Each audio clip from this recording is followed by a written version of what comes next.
Bom, pessoal, olá, boa noite. É um prazer tê-los aqui para que nós possamos discutir juntos questões importantes do dia de hoje, que é um dia histórico. Eu estive há pouco tempo atrás na Globo News, no programa Estúdio I. Lá teci alguns comentários sobre algumas questões e achei por bem que nós hoje tivéssemos um encontro com maior profundidade para que nós pudéssemos discutir juntos algumas questões importantes do mundo jurídico que tem a ver, inclusive, com o direito constitucional. Eu quero iniciar dizendo que vou subdividir a minha explicação nos 4 tópicos que fazem parte do título dessa nossa transmissão. Primeiro, a questão do impeachment. Depois, a questão relativa à interceptação telefônica e à validade da interceptação telefônica ou não, e da possibilidade de utilização dessa gravação em processos judiciais. Depois, a questão da nomeação de ministro de Estado e da discussão jurídica, na verdade, sobre esse tema. E, por fim, a questão relativa ao foro especial por prerrogativa de função e as discussões que existem sobre esse tema hoje. Antes de começar, eu quero fixar 2 premissas que eu acho interessantes que nós possamos colocar agora de modo bem claro. Primeiro, que eu colocarei um posicionamento estritamente jurídico.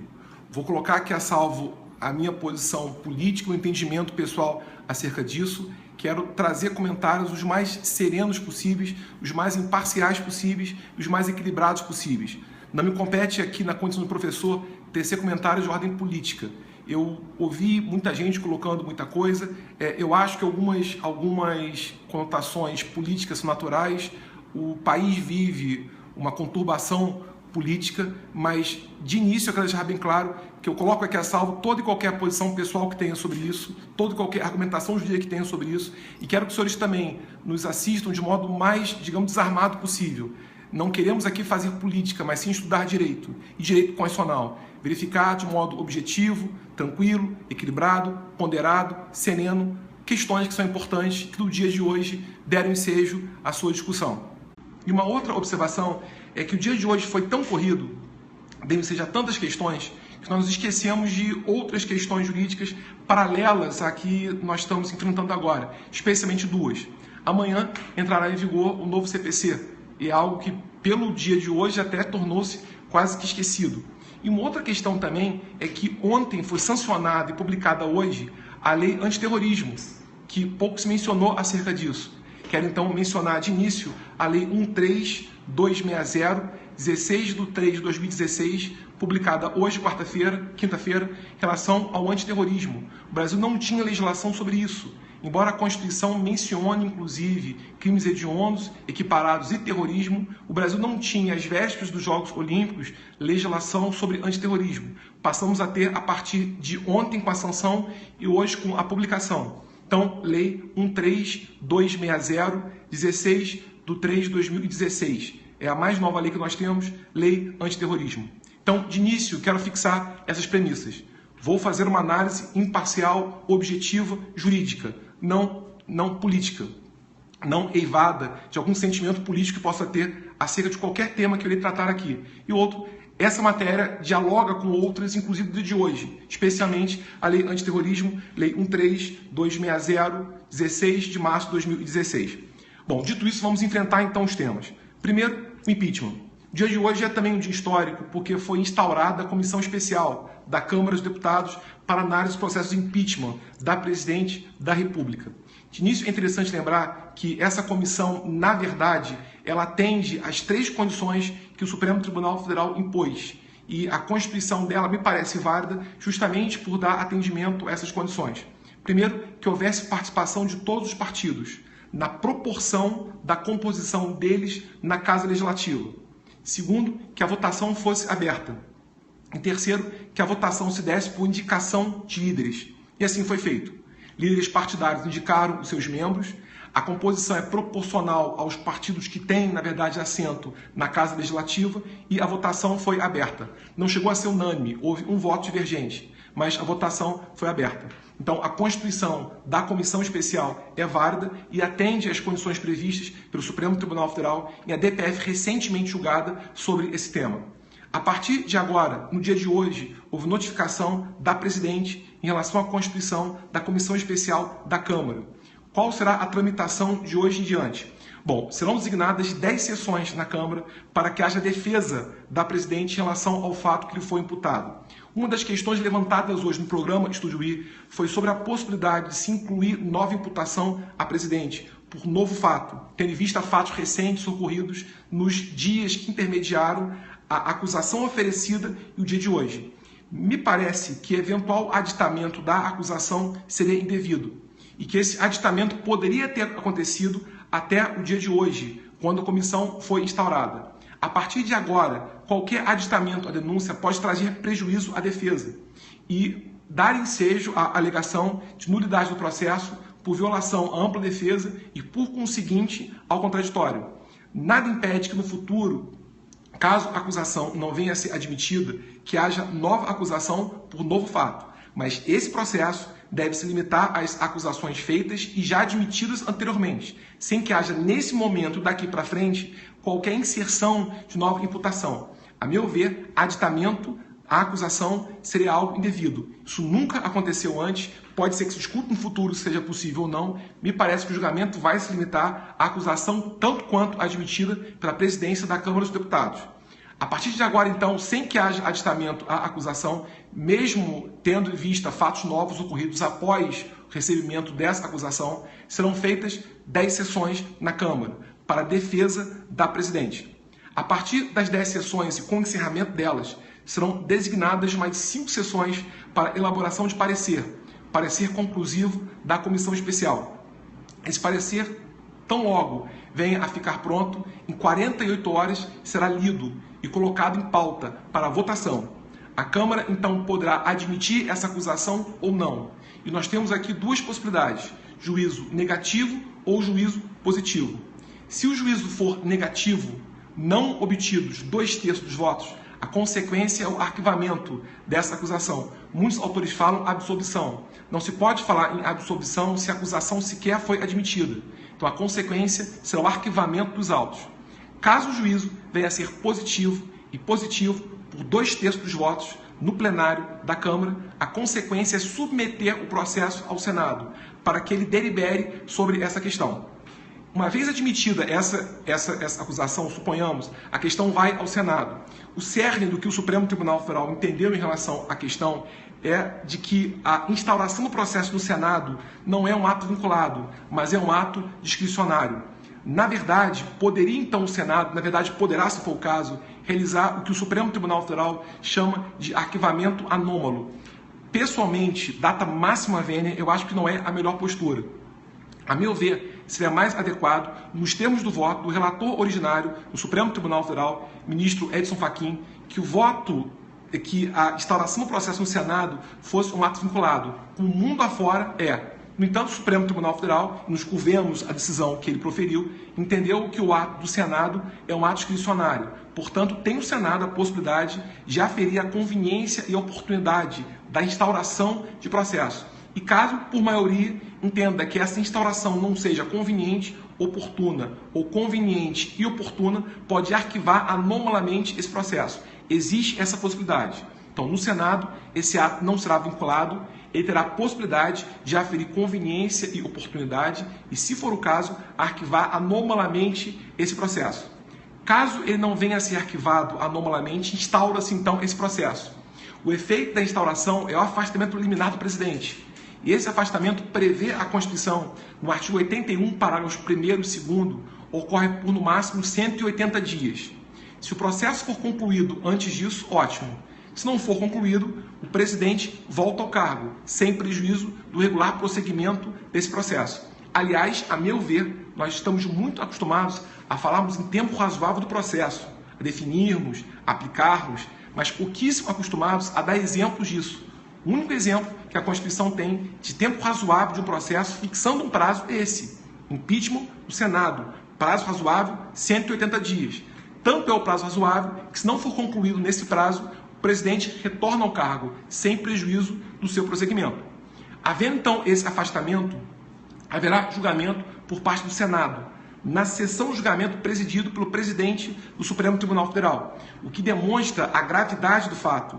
Vejam, é uma situação rara na qual os 3 poderes estão em cena, como atores da peça. O acusado é o chefe do Poder Executivo Federal. O julgador é uma casa do Poder Legislativo e o presidente da sessão é o presidente da mais alta corte do Poder Judiciário. Os três poderes dialogam, estão na peça, estão em cena. Na verdade, então, na sessão haverá julgamento. E nós teremos, então, duas possibilidades. Juízo positivo, juízo negativo. Se o juízo for negativo, consequência, absolvição. Nesse caso, sim, o presidente é absolvido. Há uma acusação, acusação admitida, será, então, o presidente absolvido nessa hipótese. Caso o juízo venha a ser positivo, e para isso são exigidos 2/3 dos votos no Senado, as consequências são duas. Primeira, perda do cargo. Segunda, inabilitação para exercício de função pública durante 8 anos.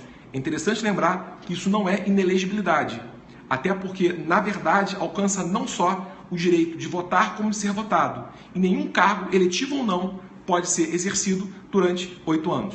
Então, em relação ao tema impeachment, daqui para frente o que nós temos é isso. Existe uma comissão, a comissão especial da Câmara tem participação de todos os partidos.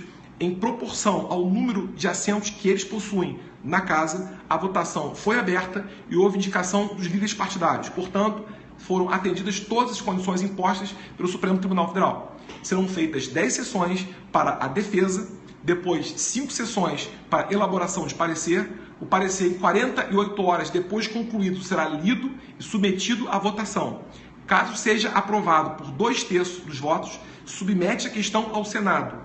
No Senado, há uma votação sobre a possibilidade ou não de arquivamento anômalo. Se não houver esse arquivamento anômalo, haverá julgamento no Senado do presidente, na sessão julgamento presidida pelo presidente do Supremo Tribunal Federal. Caso seja negativo o juízo, consequência, absolvição.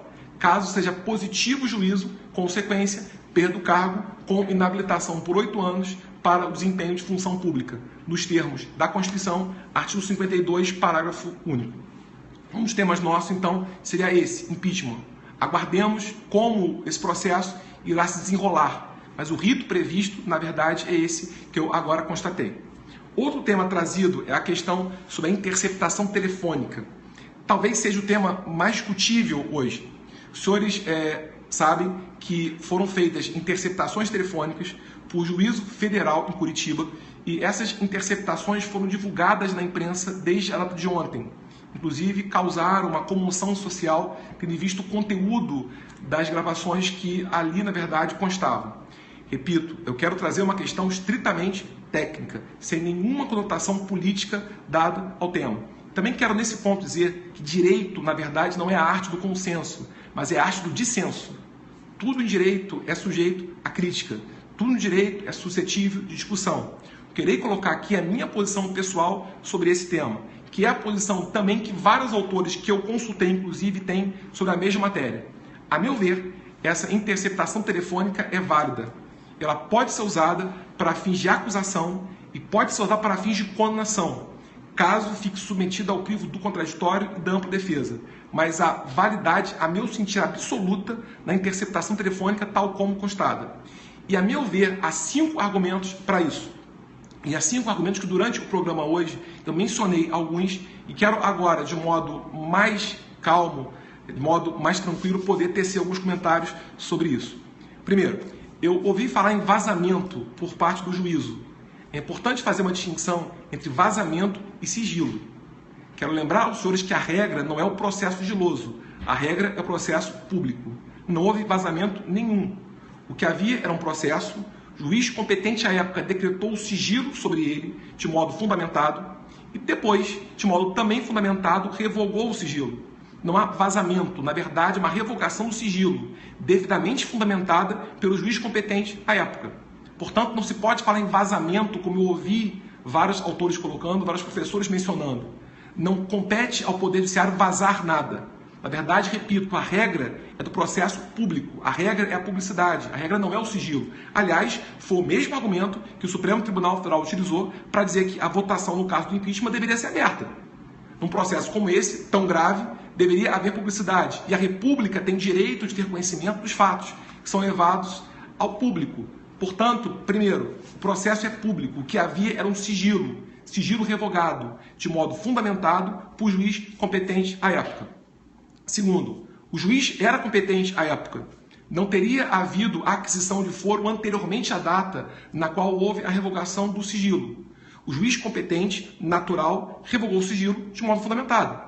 Não há que se falar aqui em violação à competência do Supremo Tribunal Federal, porque o Supremo Tribunal Federal não era à época competente, e nem sei se vai ser ainda.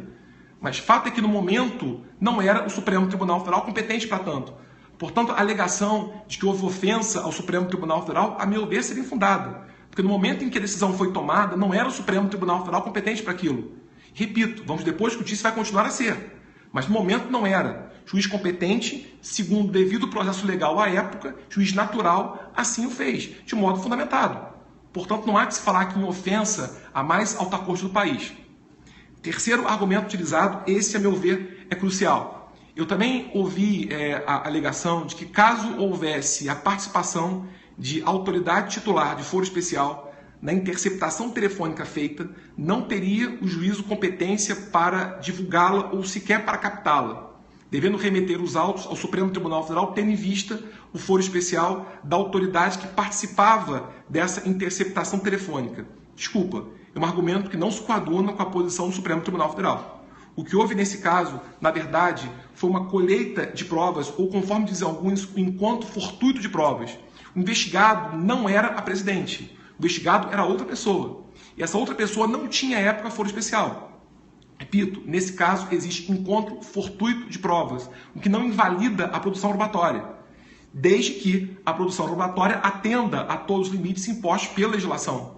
E, aliás, digo mais, encontro fortuito de provas não só é um caso da jurisprudência brasileira, como também há vários casos na jurisprudência estrangeira. E é um caso interessantíssimo, caso Nixon, nos Estados Unidos. Deu ensejo ao impeachment do presidente Nixon à época. Era um caso clássico de encontro fortuito de provas. Havia investigação de outra pessoa, outro fato, fortuitamente houve encontro de provas que tinham a ver com a autoridade que também, de acordo com a Constituição americana, tem prerrogativa de foro. Na verdade, em nenhum momento, o fato de haver captação de dado em comunicação telefônica de pessoa que ostente foro especial desloca a competência para conhecer dessa interceptação. Se assim fosse, nós teríamos confundido o fato de existir um réu numa ação penal com partícipe em uma conversação. São coisas completamente diferentes. Repito, o que houve foi um encontro fortuito de provas que a jurisprudência brasileira aceita e que entende que, na verdade, não nulifica essa prova até então produzida. Quarto argumento. Eu pude perceber que houve uma crítica feita à imprensa e que, na verdade, a imprensa não poderia dar divulgação a esse fato. Inclusive, ouvi de alguns professores a frase que haveria crime por conta da divulgação desses dados. Desculpa, é outro argumento que pode ser também contraposto, pelo seguinte motivo. O próprio Supremo Tribunal Federal, quando julgou a questão da delação premiada e do sigilo que haveria em relação a ela, quando negou, inclusive, a possibilidade de CPI requisitar dados de delação premiada, disse textualmente que o sigilo dessas provas somente é oponível à autoridade judicial, à autoridade policial, ao membro do Ministério Público e às partes. Esses têm dever de conservar sigilo. A imprensa não tem dever nenhum de conservar sigilo. Muito pelo contrário, dever da imprensa informar. É dever da imprensa trazer ao público fatos que têm interesse público. Me parece que é o caso. Não há que se falar em ato ilícito por parte da imprensa, porque não havia dever e, portanto, não pode haver violação de dever inexistente. Não há dever da imprensa em manter o sigilo. O dever, repito, é da autoridade judicial, que inclusive revogou o sigilo, é da autoridade policial que cumpre eventual requisição judicial, é do membro do Ministério Público que requer eventual produção de prova, e são as partes envolvidas no caso, inclusive dos seus advogados ou defensores públicos. Todos esses partícipes têm o dever de manter sigilo. Caso haja, nesse caso, a violação do sigilo por pessoa vinculada ao dever, aí sim se pode falar em eventual ilicitude até administrativa, disciplinar. Não é o caso. Portanto, não se pode falar em dever da imprensa. Muito pelo contrário, me parece que é um desvio de perspectiva. Ao dever da imprensa noticiar fatos que são de interesse público, sobre os quais não havia mais sigilo. Então, na verdade, é uma outra observação que deve ser aqui colocada.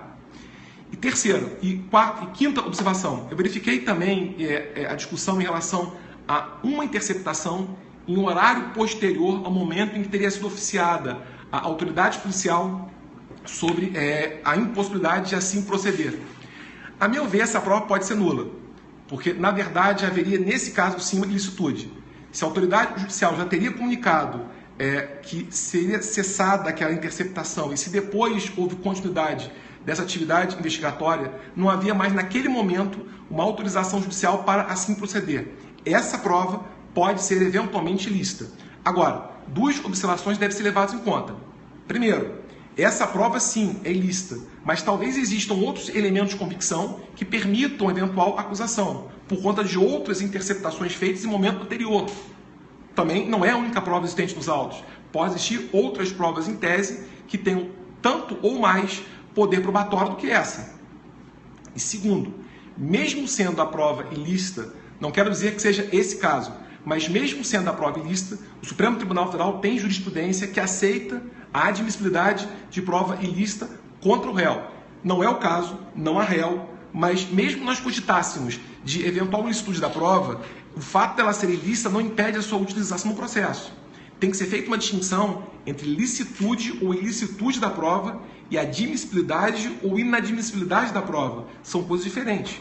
Prova é lícita ou prova é ilícita conforme colhida conforme a Constituição ou contra.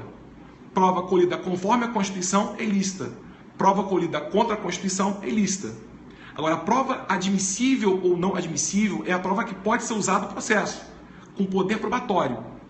Digo isso pelo seguinte: prova lícita é sempre admissível. Prova colhida conforme a Constituição pode ser usada para provar fato. A prova ilícita é, em regra, inadmissível. O nosso sistema é o sistema alemão, que admite ponderação. Em regra, nem sempre. Ela não vai ser admitida. Construiu-se, então, a ideia de que a prova ilícita poderia ser admissível desde que pro réu.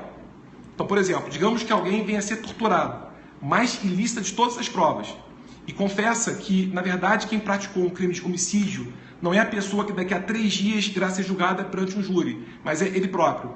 Pergunta-se, pode haver juntada dessa prova no júri para tentar com isso absolver o réu? Claro que pode. É prova ilícita pro réu, totalmente admissível. Não deixa de ser ilícita. Aliás, é super ilícita, mas pode ser utilizada justamente porque pro réu.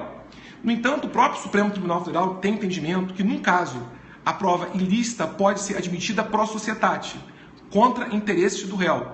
Justamente o caso de gravação clandestina de conversa telefônica, quando há prova de ato ilícito contra o outro interlocutor ou contra a coletividade como um todo.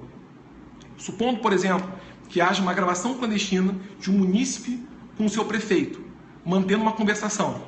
E nela, o prefeito confessa que praticou improbidade administrativa, que é ilícito civil. Pergunta-se, pode a fita magnética ou meio digital ser juntado aos autos de um inquérito civil para fundamentar uma petição inicial de uma ação civil pública? Pode. Claro, não vai dar ensejo sozinho ao fato de ser condenado o prefeito, mas pode fundamentar uma acusação? Sim. A prova é ilícita, mas vai ser admitida mesmo contra o réu, por provar ato ilícito, e vejam, não obrigatoriamente ilícito penal. Pode ser um ilícito civil como a improbidade administrativa, contra o interlocutor ou coletividade. Não quero dizer que seja o caso, até porque não há por enquanto processo. Sequer processo existe judicial. Mas quero dizer que mesmo que a prova seja ilícita, e a meu ver nesse caso seria, o fato de ser ilícita não impedirá futuramente que ela venha a ser admitida, se porventura houver um processo e se porventura a utilização dela seja tendenciosa a provar prática de ato ilícito contra o interlocutor ou coletividade. Por isso digo, não é a única prova que no processo consta, e mesmo que fosse, o fato de ser ilícita não impediria que ela fosse utilizada, desde que utilizada essa alegação, mesmo ilícita, ainda que pró societate, poderia ser utilizada, desde que o uso seja para provar ato ilícito contra a coletividade ou outro interlocutor que grava de modo clandestino essa conversação mantida. Então, em relação à interceptação telefônica, a meu ver, são os 5 argumentos pelos quais entendo que a utilização dela é válida. Primeiro, não há que se falar em vazamento. O que existe é revogação de sigilo, a partir da ideia de que o processo é público, via de regra, e não sigiloso. Segundo, a competência pertencia ao juiz à época, porque a eventual aquisição de foro foi posterior, não no momento em que a decisão foi tomada.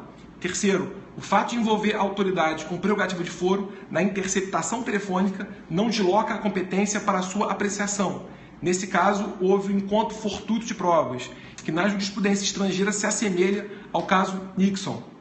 Quarto, a imprensa não tinha dever de manter sigilo, pelo contrário, dever dela profissional era de noticiar. O sigilo só é oponível à autoridade judicial que revogou de modo fundamentado esse sigilo e à autoridade policial, membro do Ministério Público, partes e advogados, ou, se fosse o caso, defensores públicos.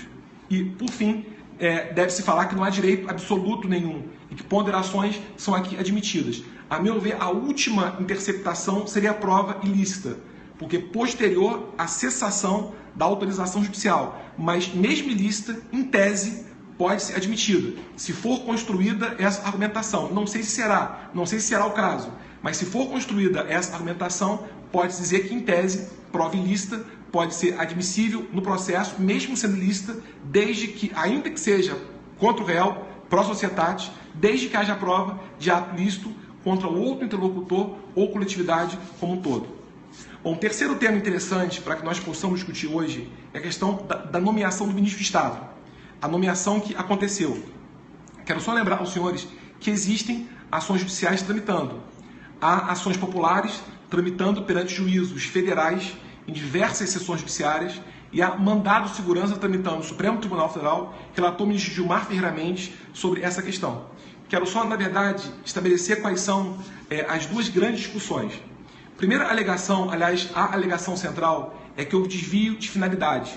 Lembro aos senhores que desvio de finalidade está previsto expressamente na Lei de Ação Popular, Lei 4717, artigo 2º, a linha E. E lá se diz que o desvio da finalidade torna o ato administrativo de modo absoluto nulo. É dito isso, nulidade absoluta por desvio da finalidade. Finalidade, na verdade, é sempre interesse público, é dar consecução aos reclames sociais. A alegação constante nas ações é a de que não teria o ato administrativo a finalidade de incrementar o assessoramento técnico dado à presidência, até porque, lembro, cargo de ministro é cargo técnico. Não teria como fim esse incremento do assessoramento técnico dado à presidência, mas sim teria como único motivo o fato de promover o desvio, ou seja, o deslocamento da competência da Justiça Federal comum em primeira instância para o Supremo Tribunal Federal. Sinceramente, eu tenho dúvidas em afirmar se esse ato tem ou não desvio, se o desvio é tão claro assim. Eu tendo a entender que, na verdade, o desvio teria acontecido, mas devo lembrar aos senhores que a prova, nesse caso, não é tão simples assim. Como também ouvi de muitos, li muita coisa acerca disso. Como um aspecto simples que não está sendo levado em consideração. Cargo de ministro é cargo de caráter político. Portanto, o ato de nomeação é ato discricionário. Depende de conveniência e de oportunidade. Tem a ver com mérito administrativo. E o mérito administrativo, pelo menos de modo direto, está imune a controle por parte do Poder Judiciário. Desde que o Supremo Tribunal Federal, há mais de 50 anos, editou a súmula 473.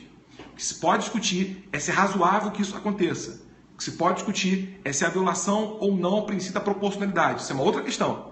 Agora, eu quero deixar bem claro o seguinte, eu tento entender que o desvio teria acontecido, mas devo reconhecer, a prova, na verdade, é muito difícil, justamente porque esse cargo é de natureza política e o ato da nomeação é discricionário. Portanto, depende de conveniência e oportunidade. A questão resvala no mérito administrativo e no controle judicial desse mérito administrativo. Agora, devo dizer que para o futuro, isso vai levar o Supremo Tribunal Federal a repensar a sua posição em relação à fuga de foro. Por que digo isso? O Supremo Tribunal Federal construiu ao longo do tempo uma posição em relação à perda de foro especial na hipótese de cessação de investidura em mandato eletivo. E me parece que o caso vai exigir da mais alta corte do país uma releitura sobre a sua posição. O Supremo Tribunal Federal sempre entendeu que cessada eventual investidura em mandato eletivo, cessaria a prerrogativa de foro. Na verdade, continuaria existindo a prerrogativa de foro. E o fez na súmula 394 do Supremo Tribunal Federal. O Supremo poderia processar e julgar ex-deputado e ex-senadores. Essa súmula vigorou até o ano de 99, quando o Supremo Tribunal Federal cancelou a súmula. A partir de 99, passou então a haver a posição de que, cessada a investidura em mandato eletivo, cessaria com ela também a prerrogativa de foro.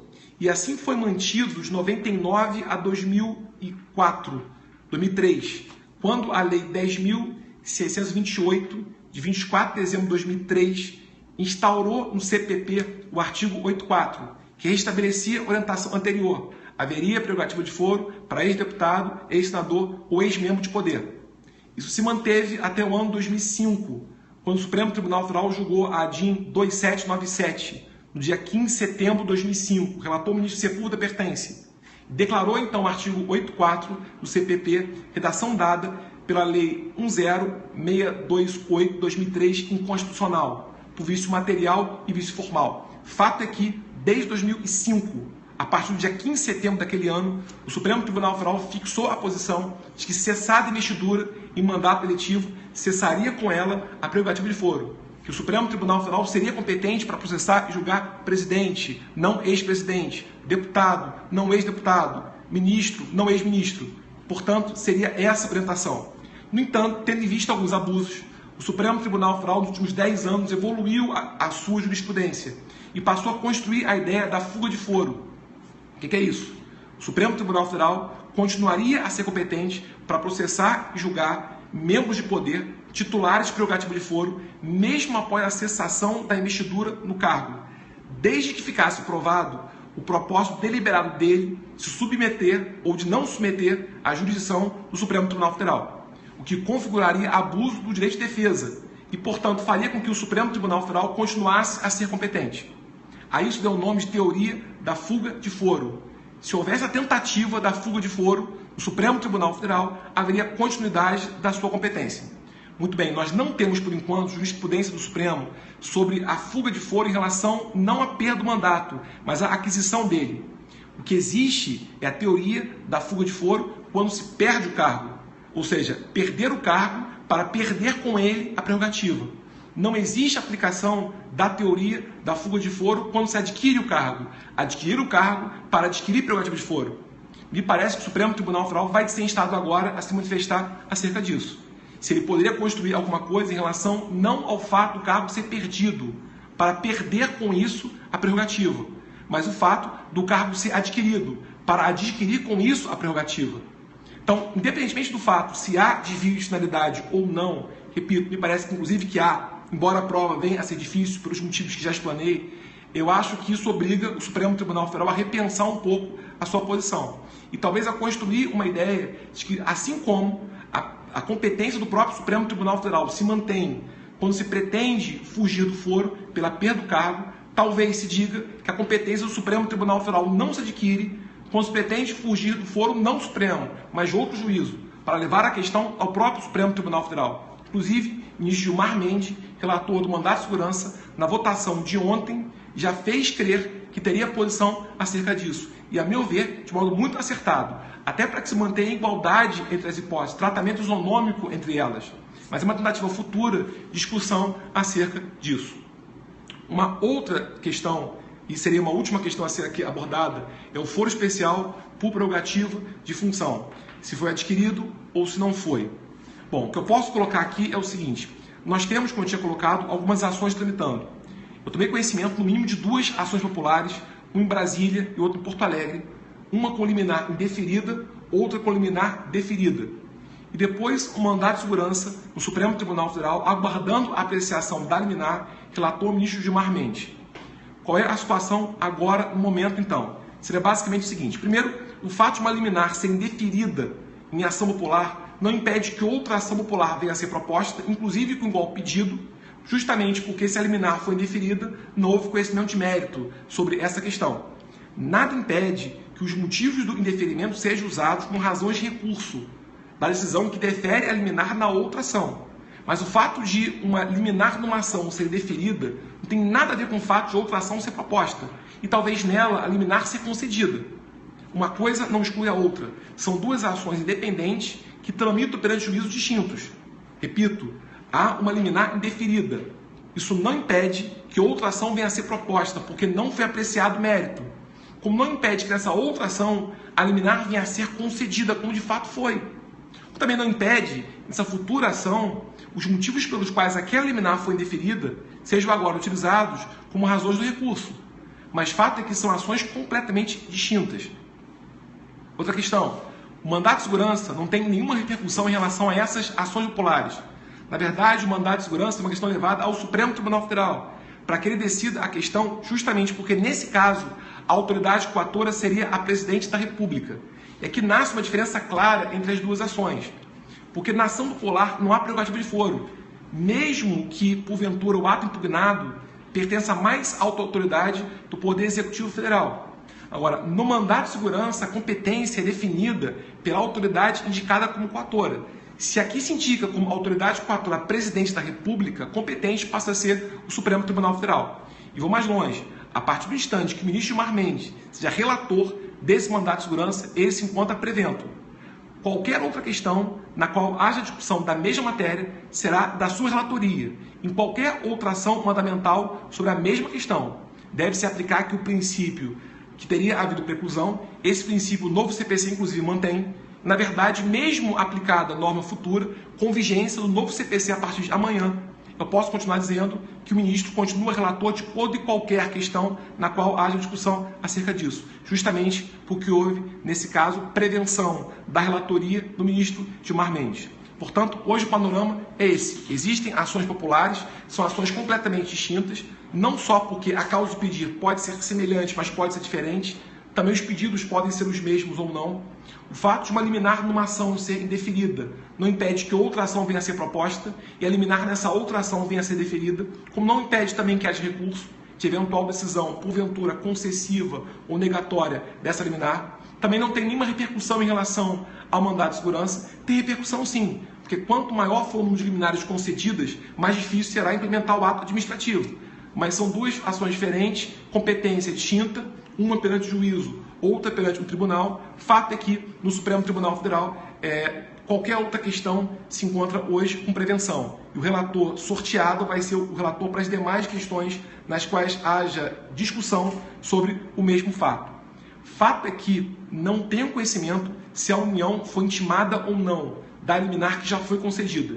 Enquanto a União não for intimada, o ato administrativo produz seus efeitos regulares. Hoje, nós temos ministro de Estado, por enquanto está investido no cargo e, portanto, enquanto a União não for intimada, goza de prerrogativa de foro. Quando a União for intimada, regularmente, perfaz o contraditório, perfaz a ampla defesa e, nesse caso, passa a liminar a produzir efeitos em relação a ela, salvo se vier a ser concedida, se vier a ser cassada em grau de recurso.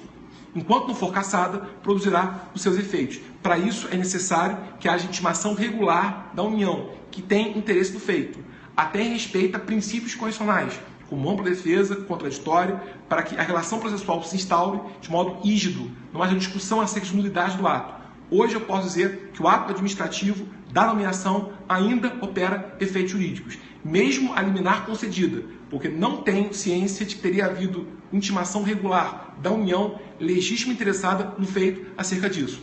Quando a União for intimada, aí sim a liminar opera efeitos em relação a ela, se porventura não for cassada antes disso. Mas a União intimada, a liminar opera efeitos e suspende os efeitos do ato administrativo, até que novamente se decida sobre essa questão, em sede cautelar ou definitivamente em mérito, perante o juízo ou perante o Supremo Tribunal Federal.